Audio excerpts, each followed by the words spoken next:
Welcome, my ever willing to learn champion. I am so glad that you're here. I'm happy to announce to you that this is our last topic for the term before our revision, and it promises to be fun. Okay, to complain is to express dissatisfaction or annoyance about something. Now, you'll be tempted to ask, why is Mrs. Yardley talking about complaints today? Okay, you will find out soon. Today's topic is on the letter of complaint. The letter of complaint. Now, you'd want to ask yourself certain questions like, why do people write letter of complaints? What pushes them to do it? Why do they even think about it? But before going further, let's find out what a letter of complaint is. Letters of complaints are letters that are written to raise your concerns about unfair things and to seek a productive outcome. Okay? Now, how do I write a letter of complaint? As a young person, it takes a lot of courage to write a letter to your administrator, okay? And it also requires careful planning and writing several drafts. It may seem like an intimidating task at the beginning, but the result can be very fulfilling at the end, okay? Now, the first thing you need to consider is the problem. And we'll be looking at three subtopics under this: thinking about your options, taking notes that defines the problem, and considering the impact. Now, let's look at the very first one that has to do with the fact that you need to think about your options, okay? Consider if writing a letter to your school head is the best option to solve your specific problem.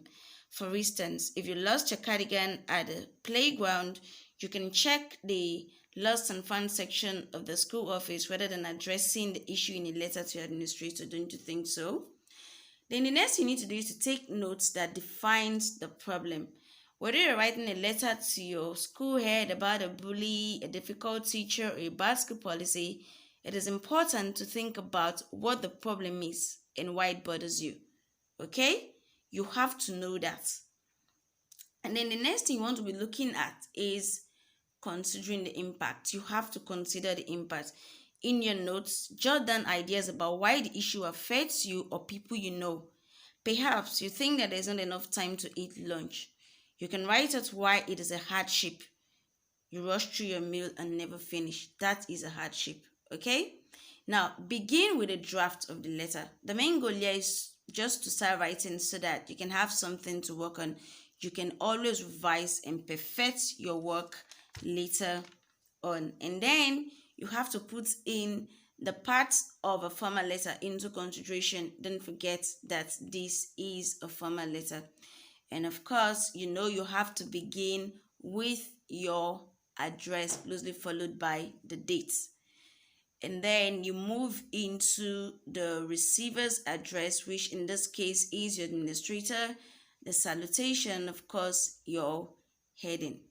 Now, there's another thing I would advise you to do. I would advise that you try to jot down some points so you don't forget in the course of writing. Try to put something down that would guide you in a way. You may end up forgetting some of these important points when you're writing, so it's good you jot them down. Now, introduce yourself at the beginning of your letter, okay? Begin with an introduction that identifies who you are and why you are writing this letter, okay? And you equally need to do this. You have to indicate the reason that you are writing, that is identifying the problem. You have to identify the problem. Now, the body of the letter should specify your complaint. This is where the gloves comes off, okay? Write in details about the problem. Explain how it affects you and the people you know. So I can say the food is not covered and there are always flies hovering over it. I can say the cafeteria staff is rude to us when we make selections. Okay, I can equally say the garbage cans are not emptied every day. That is, it means that there is a bad smell when we enter the cafeteria and it's a sanitary. This is good enough reasons. Now, the next thing you want to ask is, what is your desired outcome? What is the point? What is your point of writing this letter?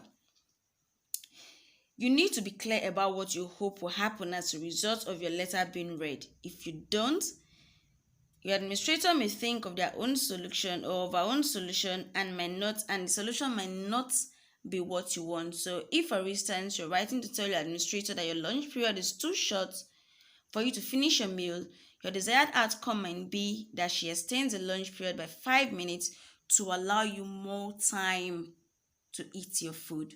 Okay? And then you have to close or round up your letter clearly. And you simply do this by recapping the important points in a few lines. We believe these complaints are fair and can be fixed if you would take action regarding these matters. Thank you for taking the time to consider our request. And of course, your closing comes in. Okay? Don't forget that you have to fix in your signature and of course, your full name. Now, when you're done with this, you don't just stop here. Okay? Because there are chances of mistakes being in your work. So what do? You review your drafts and make changes if need be. Okay? Now, under this, you have to consider your tone and a whole lot of other things. You have to use a positive tone. Your letter should be polite and mature. It is important because people are usually more willing to help you if you ask them nicely instead of being rude and demanding. Okay? Sometimes they may not even be the cause of the problem that you want them to address. So you have to be very polite when writing. You're not allowed to sound rude or demanding. Okay? Now, the next thing is to pay attention to details. Now, no matter the content, a sloppy letter with lots of mistakes will be taken less seriously than a well-written letter with very few mistakes. So be sure to avoid small mistakes in grammar and spelling. In fact, do all you can to avoid it. Okay? Next, we'll be looking at this. Time for a break. You need it. When you're revising your letter, it's always very helpful to step away from it for some time so that you can see it with fresh eyes when you start working on it again. It will equally help you to catch more mistakes and allow your brain some time to come up with more creative ideas. Now, there's another thing that you can do that would be of great help to you. You can ask someone to read your work. We call it a peer review, right? Now, an outsider can pay attention to what is actually on the page and spot errors that you missed. It is very easy for you to just skim over small mistakes because you know what it is that you're trying to say. Now, asking another student to read your work is equally a good idea too, because he or she can help you decide if your request is reasonable within the context of your school rules and regulations. They will have a good working knowledge of the situation since it is their school too. Okay?